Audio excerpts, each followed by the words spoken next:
back to my channel. This is okay,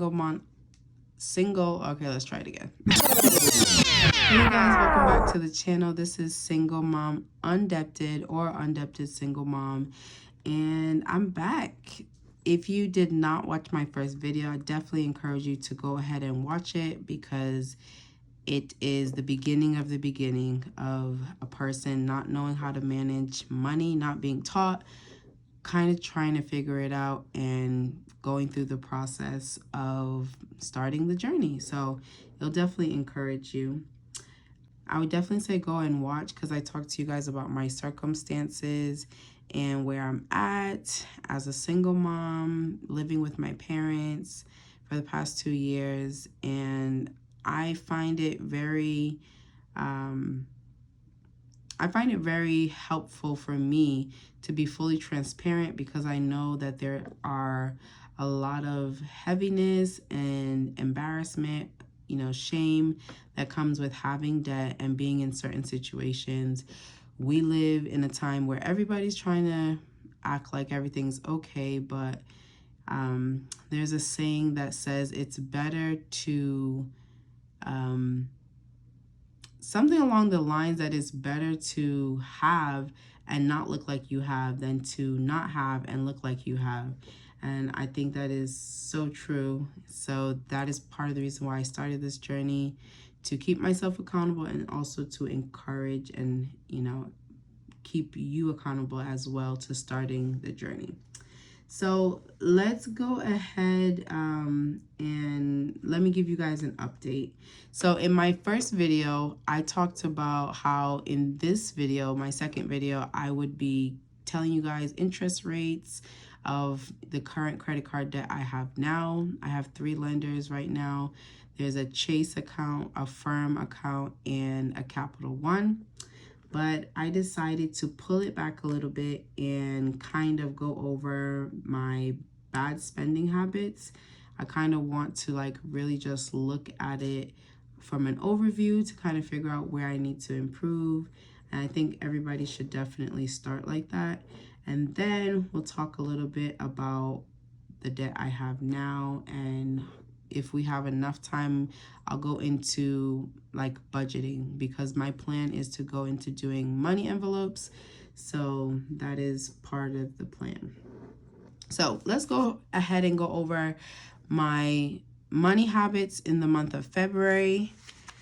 I went to work and I actually color coded. This is all, I'm hiding this because this is the total. I want you guys to kind of see it after I explain. I went and wrote down every single transaction from my Chase account for the month of February over here. And the red are debts that I needed to pay that I've borrowed, or fees that I need to pay. Yellow, Walmart and grocery runs. The brown underline are miscellaneous things. Then blue was fast food, green, money that got into my account, and orange, the gym, purple was gas, okay? So that being said, I want to show you guys for the month of February, I ended up with a deposit of $3,492.24. My payment and bills, $1,156.17. Fast food, a whopping $274. Gas, $110. Walmart and groceries, $525. $525, y'all. Miscellaneous, $258, which included, I think I bought a wig this month, hair products, and a dating app. I mentioned in my first video that I was gonna try a dating app, and so that was part of the reason why miscellaneous was a lot this month. And then the gym this month happened to fall on my annual fee, which is $60, and then the normal gym fee. So I forgot to mention, you guys, I also wanted to state that in my first video, I was very heavy on labels. Like I broke down my situation right now, being a single mom, being in my parents' house for 2 months or 2 years, having a low income despite having a graduate degree.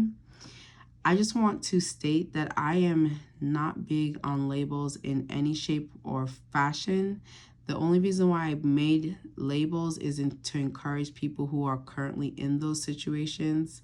If I came on here and told y'all I have a master's degree in administration, blah, blah, blah, and didn't tell you guys how much I made, some of you guys would not be able to relate to me, because I know a lot of people with bachelor's, graduate degrees are not exactly where they want to be. And so that was the only reason why I did it. Definitely speaking into my life, love, and definitely speaking into my life, a career paying sufficiently for me, for my background and for the skills I've learned over the years. And so I just want you guys to know that I'm definitely not a label per se person.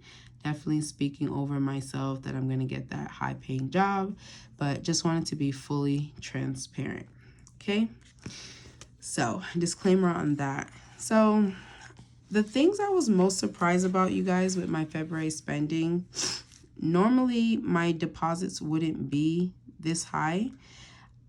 What actually happened in February, why I chose to break down February, is because at my job, they actually had a bonus that was given in the education. I work in education right now. And they had a bonus. It was $1,000 bonus. I was so psyched. I ended up paying $100 off for Capital One, which I usually pay the minimum. So, that was amazing. And then I paid $200 on my Chase credit card. I paid $400, y'all, on my Capital One card. I was feeling good. I was feeling really good. And unfortunately, I got back into debt. And so I'm a firm believer that no matter how much money, the more money you get, it expresses more loud. It expresses louder your spending habits. And so this is enough proof for me to see that I really need to get a hold on how I spend and, kind of set up systems so that I don't keep falling back into debt. So what actually made me, or let me finish. So yeah, definitely surprised about the fast food being this high. I do know their dad sent some money for fast food, but to me, it's still kind of high. Gas looks normal. Groceries definitely up there. But I mean, groceries are very expensive right now. If you watched my first video, you know that I did get approved for EBT, but in the month of February, the card did not come in, so I did not use it in February. And let's see, the gym, that was expected. I knew about the annual fee, and the miscellaneous, that was because of the dating app. So yeah, I made it a priority, but I think I want to kind of face head on the debt once and for all, because it is not that much. And I think that's where I'm underestimating myself, because I'm like, oh, it's just a couple hundred. And I think I'm comparing, because I definitely have been encouraged by other people's debt journey. And some people have a lot, some people have a little. So I think maybe I've been comparing like, oh, it's not that much, so I'm okay. But no, got myself back into debt. And let me just show you guys.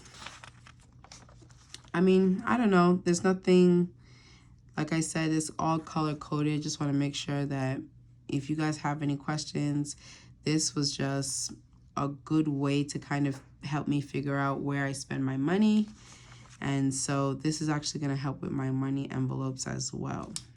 So I will show you guys where I'm at now with my current debts. This is where I was in February. And so Affirm stayed down. I did try to use them again. Thank God it didn't go through. Capital One shot back up. It was like at $200. It started at $617 in the month of February. Y'all saw I paid $400.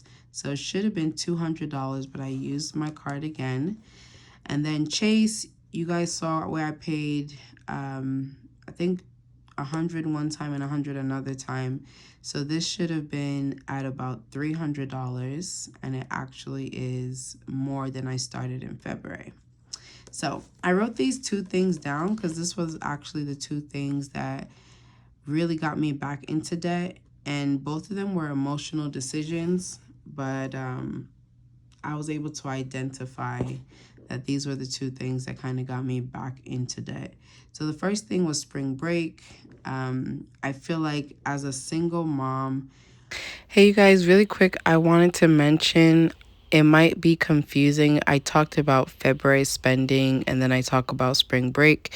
As you all know, spring break is in March, but the reason why I brought up spring break is because that's what got me back into debt. So it wasn't necessarily February spending, but it is what contributed to me getting back into debt with credit cards. One of the things that single parents deal with is just the guilt of not being in a two-parent home. And so spring break came around and I had some of the money, and honestly I should have just waited till the summer, but I was thinking, oh no, I'll make food and it'll be low cost and all those things like that. And of course, whenever you bring kids somewhere, they're like, oh, can I have this? And you're already there, so you want them to have the full experience. So, I spend it a little bit more, but mainly it was the car rental and hotel that really got up there. And so we went to San Antonio, and yeah, I ended up spending $900. I did have some of that money in my account, but I had to get assistance from my other credit cards to kind of pay for other things. And then the second thing was the family party. I had a family friend turn a milestone birthday. And instead of just going with whatever I had, I actually ended up, buying things here and there, convincing myself, oh, I need a better bra and this and that. And so it was definitely an emotional decision. Plus, I got her birthday gift out of that too. And so, yeah, these two things, I think emotionally, I could have definitely waited till till summer. And then with the party, I could have just bought her birthday gift and, went through my closet what I could wear and, called it a day because it wasn't my day per se. So, yeah, those are the two things that I identified and, what kind of got me back to where I am. So that is it, you guys, for this video. I don't want to put too much on each video. I just wanted to talk about my spending habits and what my current debts are. And I think I will wait till the next video to talk about the money envelopes. I'll probably post that in the next 2 days, the different categories and just starting the money envelope system. And so I hope you guys, got something out of my my struggle. If you identify maybe some of the things that you do that are similar, the whole point is just identifying it. So yeah, that is it for this video. I hope you guys stay tuned for my next video and we're gonna get out of debt. So hope y'all have a blessed week or weekend and let's get out of debt. All right, bye. Hey you guys, so one more thought I had as I'm making edits and about to upload. I know watching the video, I see that the process looks very daunting, very restrictive, but I'm very convinced this is like the most painful part, is just kind of seeing yourself openly and just like laying it all out, the good, bad, and the ugly. So I want to encourage you, don't be discouraged. You're probably going to have to do this at home. You might not have to put it on YouTube. So I'm doing the embarrassing part for you. So don't worry. And yeah, start the journey. All right. Bye. For real this time.